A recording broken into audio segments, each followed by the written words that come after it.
ପୁରୀ ବଡ଼ ଦାଣ୍ଡରେ ପ୍ରବଳ ଭିଡ଼। ଦର୍ଶନ ପାଇଁ ଲକ୍ଷ ଲକ୍ଷ ଭକ୍ତ ମନ୍ଦିର ଆଡ଼କୁ ଛୁଟୁଥାନ୍ତି।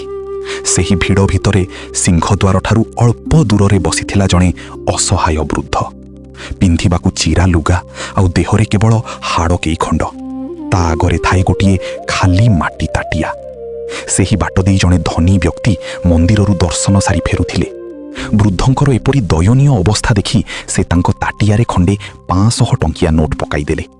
ସେ ଭାବିଲେ ବୁଢ଼ାଟା ବୋଧେ କିଛି ଭଲ ଖାଇଦେବ। କିନ୍ତୁ ତାପରେ ଯାହା ହେଲା ସେଠାରେ ଥିବା ସମସ୍ତଙ୍କୁ ଆଶ୍ଚର୍ଯ୍ୟ କରିଦେଲା। ବୃଦ୍ଧ ଜଣକ ଥରା ହାତରେ ସେ ଟଙ୍କାଟିକୁ ଉଠାଇ ବାବୁଙ୍କୁ ଫେରାଇ ଦେଲେ। ବାବୁ ଆଶ୍ଚର୍ଯ୍ୟ ହୋଇ ପଚାରିଲେ, ଆରେ ଟଙ୍କା କାହିଁକି ଫେରାଉଛୁ? କିଛି ଖାଇବାକୁ କିଣିବୁ ନାହିଁ? ବୃଦ୍ଧ ଜଣକ ଛଳ ଛଳ ଆଖିରେ ଉପରକୁ ଉଠି ନୀଳଚକ୍ର ଆଡ଼େ ଅନାଇଲେ ଆଉ କହିଲେ, ବାବୁ, ମୋର ଏ କାଗଜ ଟଙ୍କା କିମ୍ବା ଖାଦ୍ୟ ଦରକାର ନାହିଁ। ମୁଁ ପେଟର ଭୋକ ପାଇଁ ଏଠି ବସିନି। ମୁଁ ତ ସେ କାଳିଆ ଶାନ୍ତର ଟିକେ ଦର୍ଶନ ପାଇଁ ଭୋକିଲା। ଏ ଶରୀରରେ ବଳ ନାହିଁ ଭିତରକୁ ଯାଇ ଶ୍ରୀମୁଖ ଦର୍ଶନ କରିବାକୁ। ତେଣୁ ଏଇ ବଡ଼ ଦାଣ୍ଡ ଧୂଳିରେ ପଡ଼ି ତାର କୃପା ଭିକ୍ଷା ମାଗୁଛି। ମୁଁ ପଇସାର ନୁହେଁ ବାବୁ, ମୁଁ ଏ ବଡ଼ ଦାଣ୍ଡର ଭିକାରୀ। ତୁମ ଦର୍ଶନ ପାଇଁ ଶ୍ରୀହରି ମୁଁ ଯେ ବଡ଼ ଦାଣ୍ଡର ଭିକାରୀ।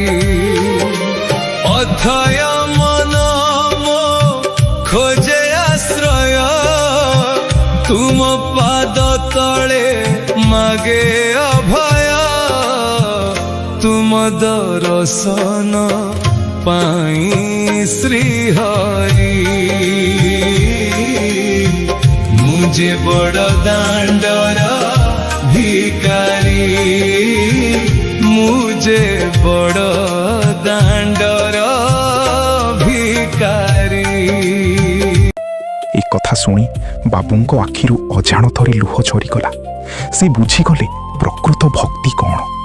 କାଳିଆ ଦରବାରରେ ସମସ୍ତେ ଭିକାରୀ, କିଏ ଧନ ମାଗେ ତ କିଏ ମାନ। କିନ୍ତୁ ଏଇ ବୃଦ୍ଧ ଜଣକ କେବଳ ତାର ପ୍ରେମ ମାଗୁଥିଲା।